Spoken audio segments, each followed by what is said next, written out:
Ao principio, a xente quedou desconcertada, como se lles faltase algo, coa sensación de que soñaban. Despois, as persoas máis valentes puxeron un pé na rúa. Evidentemente, os nenos e as nenas puxeron na rúa os dous pés.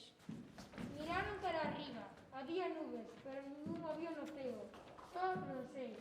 Notaron as cóxegas do peor dos medos, o medo ao silencio. Así que, para impedir que o medo lles encollese o corazón ata esmagalo, foron facendo soar o que atopaban polo chan.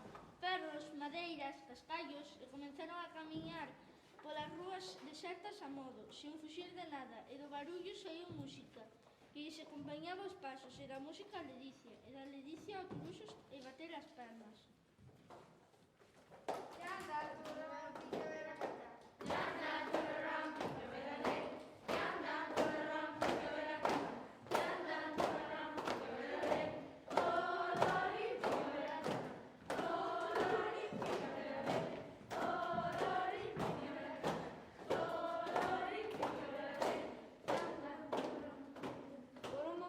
A pesar de que as casas estaban derruídas, de que os coches ardían e de que as árbores tiñan follas de cinta, a xente pareceu recuperar o cariño pola terra na que bailaba. Pero acabaron topando cun muro de soldados, tiveron que deter os seus pasos. Os soldados miraron aquela xente sen pestanexar, coas armas nas mans. A música quedou muda unha vez máis, e o silencio ocupou de novo o seu lugar. Entón, de non se sabe onde, apareceu unha galiña. A galiña que carexaba con toda a intención de poñer un ovo. Movía as asas alarmada, porque o chan queimaba. Buscaba un sitio fresco onde quedar sentada. A xente sonrindo deixouna pasar. A galiña cacarexaba, corría, cacarexaba, e mesmo os soldados parecían danzar para non pisala. A galiña volvía todo do revés, cruzaba a barreira de soldados, ía, volvía, batía as asas, cacarexaba, corría. Os nenos e as nenas comenzaron a perseguila. As mulleres, sen pensar moi ben o que facían, animaban a galiña. Os soldados abalaban torpes coas armas nas mans. A boa Fadia deu un ataque de risa. A boa Fadia deu un ataque de riso tan grande que tragou un dos 3 dentes que lle quedaban. E o soldado que estaba á súa beira tivo que darlle uns golpes nas costas ao ver que afogaba. O soldado estaba tan afeito a golpear con forza que lle fixo cuspir outro dente a bella Fadia.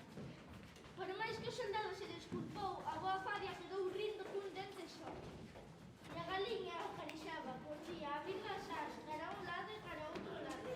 Mareábase ela, mareaba os demais, mareaba os soldados que non sabían onde estaban nin a quen vixiaban. O señor Admé agachouse para atrapala, pero pesáballe tanto o bandullo que caeu. Deu unha reviravolta e non puderon erguer. De momento, polas gargalladas e porque tiña a barriga tan hinchada de comer só fava. Ataque de súpeto.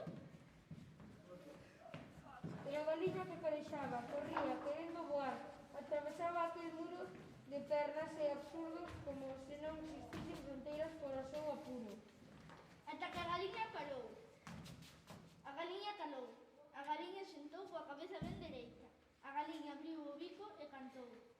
Co, co, co, co, co, co, co, co, co, co, co, co. Ninguén coñecía a súa canción. E aínda así, os nenos e as nenas repetiron sen vergonza por non ser galiñas. Co, co, co, co,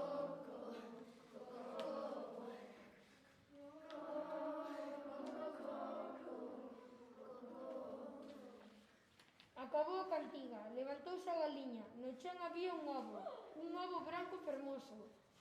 Estiveron a piques de aplaudir, se non fose porque a galiña, digna, seria, levantou ao redor con dureza, sen excepción, houbese soldados ou non. Despois estirou as asas e marchou. Cando foron buscar o ovo non puderon atopalo. Por un momento desconfiaron, cruzaron olladas cheas de xonreira, ata que escoitaron os berros dos nenos, os berros das nenas, berros de alegría co ovo en alto. E o que é natural, contaxiouse a alegría. Agora era a xente a que corría para darlle as grazas á galiña. Ninguén se ocupou dos soldados. Os soldados quixeron protestar, mas non recibiran ordes ao respecto. E tiveron que quedar quietos, observando a xente detrás da galiña sen seguir algunha dirección marcada. Ningunha liña. Decatáronse de que xa non podían dicirlles nada, ni por onde camiñar, ni por onde choutar, ni as palabras que debían soltar ao ar. Os soldados sentíronse sós coas súas armas vixiando as ruínas, amenazando fantasmas. O ceo estaba limpo, o sol brillaba. Esa mañá as bombas deixaron de asubiar. Esa mañá a música xurdiu dos cascallos. Esa mañá a terra non sentiu que a pisaban, senón que a acariñaban. Esa mañá unha cidade inteira deixou de terlles medo aos soldados. Esa mañá, igual que asomou o día, de entre as plumas dunha galiña, naceu un fermoso ovo branco.